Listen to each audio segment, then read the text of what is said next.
বাবা, আমি ওকে বিয়ে করতে চাই। আরে পূজা, তুমি? চুপ কর পূজা, একদম চুপ। সারা দুনিয়ার কোনো ছেলে ছিল না, শেষ পর্যন্ত তোর এই ঝাড়ুদারকে পছন্দ হলো? তোর লজ্জা করছে না? তুই এই ছেলেকে দেখে গর্ব করে বলছিস এই ছেলেকে বিয়ে করবি তুই? বাবা, দিদির কোনো দোষ নেই। আমার মনে হয় এই ছেলেটাই ওকে ভুলভাল বুঝিয়ে প্রেমের জালে ফাঁসিয়েছে। দাঁড়াও, আমি একে মজা দেখাচ্ছি। স্নেহা, বাবা, তোমরা এসব কি করছো? আমি তোমাদেরকে ওর সাথে পরিচয় করাতে এনেছি, ঝগড়া করতে নয়। দিদি, তুই এসব কি বলছিস? তুই এখন এই ঝাড়ুদারকে বিয়ে করবি? তুই কি আমাদের ফ্যামিলি স্ট্যাটাসের কথা ভুলে গেছিস? কোনো অবস্থাতেই তোকে আমরা এই ছেলের সাথে বিয়ে করতে দেবো না। তোকে যদি বিয়ে করতেই হয়, বাবার পছন্দ অনুযায়ী করবি। আর এরপরেও তুই যদি জেদ করিস, তার ফল কিন্তু ভালো হবে না, বলে দিলাম।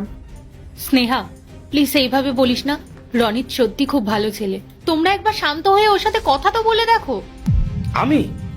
আমি ওর সাথে কথা বলবো? কখনো না। আমি তো এটাই বুঝতে পারছি না, তুই কি এমন দেখেছিস ওই ছেলের পেছনে পড়ে রয়েছিস? ও কি তোকে সুখে রাখতে পারবে? তোর সব শখ পূরণ করতে পারবে?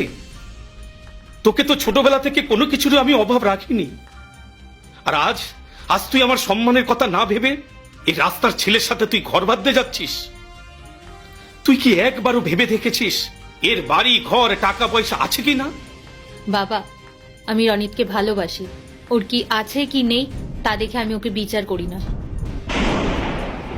এটাই তো তোর সব থেকে বড় ভুল দিদি।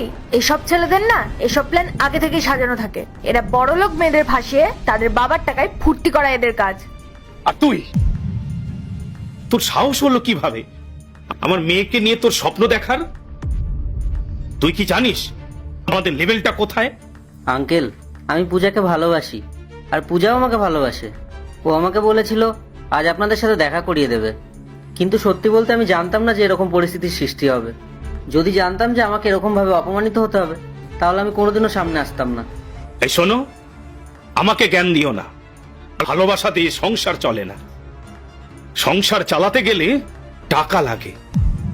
তুমি জানো আমার মেয়ের মাসে হাত খরচ কত? ও এক মাসে যা খরচ করে না, তা তোমার ইনকাম করতে 1 বছর লেগে যাবে। আঙ্কেল, আপনি ভুল বুঝছেন। অন্তত আমার কথাটা একটু শোনার চেষ্টা করুন। এই যে শোনো, তোমাকে শেষবারের মতো বলে দিচ্ছি, আমার দিদির থেকে যত দূরে থাকবে তত তোমার জন্য মঙ্গল। ঠিক বলেছিস স্নেহা। আর তুই যদি ভালো চাস তাহলে আমার মেয়ের জীবন থেকে তুই সরে যা। আঙ্কেল, আমি জানি আপনারা অনেক বড় লোক, শহরে আপনাদের অনেক নাম ডাক, কিন্তু অন্তত একবার আমার পরিচয়টা দেখ, আমাদের হাতে এত সময় নেই যে তোর ফালতু কথা আমরা দাঁড়িয়ে শুনবো। চলো বাবা, আমাদের দেরি হচ্ছে। পূজা, আমি তোমাকে অনেক ভালোবাসি। তোমরা প্লিজ আমার কথাটা একবার শোনো। আমি শেষবারের মতন বলছি, আমার মেয়ের থেকে তুই দূরে থাক। আর আমি যতদিন বেঁচে আছি আমার মেয়ের সঙ্গে তোর কখনই বিয়ে দেব না। বাবা, স্নেহা, আমি যদি বিয়ে করি তাহলে রনিতকেই করব, আর না হলে আমি কোনোদিনও বিয়ে করব না। অনেক হয়েছে। আমি থাকতে তোর এই জেদ কখনই পূরণ হবে না। চল চল এখান থেকে। বাবা, বাবা, আমার কথাটা শোনো। পূজা! বাবা, তুমি একবার রনিতের কথা পূজা! শোনো। বাবা, বলছি স্যার, একটা ইম্পর্টেন্ট মিটিংয়ে ব্যস্ত আছেন। ওনার মিটিংটা কমপ্লিট হয়ে গেলেই আপনাদেরকে ডাকছেন। আপনারা ততক্ষণ ওয়েট করুন। আচ্ছা ঠিক আছে।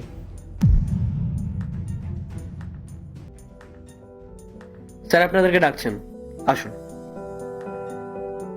চল মা।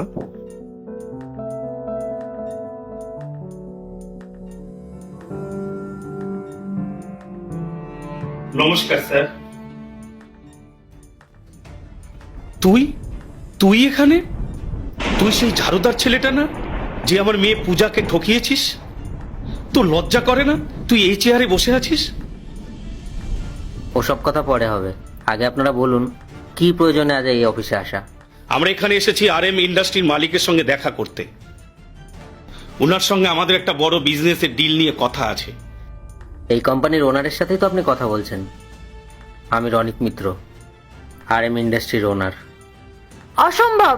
এটা কি করে হয়? তুমি একজন সামান্য ঝাড়ুদার হয়ে এত বড় কোম্পানি ওনার কি করে হলে? আসলে কি জানেন তো, আমার ছোটবেলা থেকেই পরিষ্কার পরিচ্ছন্নতা প্রিয়। সেদিন আমি হাতে ঝাড়ু নিয়ে আমার কর্মচারীদের বোঝাচ্ছিলাম যে কোনো কাজই ছোট না। কাজকে সম্মান করতে শিখলে তবেই বড় হওয়া যায়, কোনো কাজই ছোট না। সেদিন আপনারা আমাকে ভুল বুঝেছিলেন। আমি সেদিন অনেক বোঝানোর চেষ্টা করেছিলাম, কিন্তু আপনারা কোনো কথাই আমার শোনেননি। আমার কথা নয় বাদই দিন, পূজা আপনাদের সেদিন অনেক বোঝানোর চেষ্টা করেছিল, কিন্তু রাগের মাথায় আপনারা কারো কথাই কানে দেননি। কথায় আছে না, মানুষ রেগে গেলে সত্যি দেখার ক্ষমতা হারিয়ে ফেলে। আপনাদের ক্ষেত্রেও সেটাই হয়েছে। বাবা, তোমায় সেদিনই আমাদের বলা উচিত ছিল। তুমি এত বড় মানুষ, শুধু শুধু আমি না বুঝে তোমাকে কত অপমান করে ফেললাম। দেখুন আঙ্কেল, আপনার মেয়ে যদি কোনো গরিব ছেলেকে ভালোবাসতো, তাহলে কি সেই ছেলেটার সাথেও আপনি এমন করতেন? সে আপনার স্ট্যাটাসের না হলো অন্তত তাকে মানুষ হিসাবে সম্মানটা দেওয়া উচিত ছিল। আমার বাবা মা সবসময় একটাই কথা বলতেন, যখন পরিস্থিতি নিয়ন্ত্রণের বাইরে চলে যায় তখন চুপ থাকাই বুদ্ধিমানের কাজ।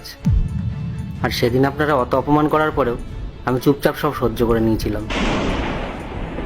দেখো, এতে আমাদেরই বা কি ভুল বলো? বাবা একজন বিজনেসম্যান, উনি তো চাইবেই যে ওনার বড় মেয়ের কোনো বড় বাড়িতে বিয়ে হোক।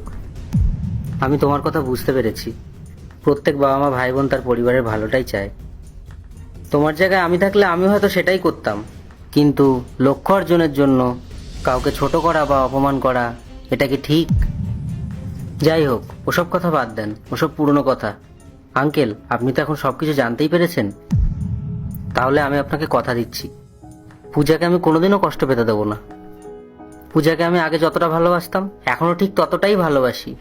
আমাকে ক্ষমা করে দাও বাবা, সেদিন তোমার সব কথা শোনা উচিত ছিল। আমি খুবই লজ্জিত।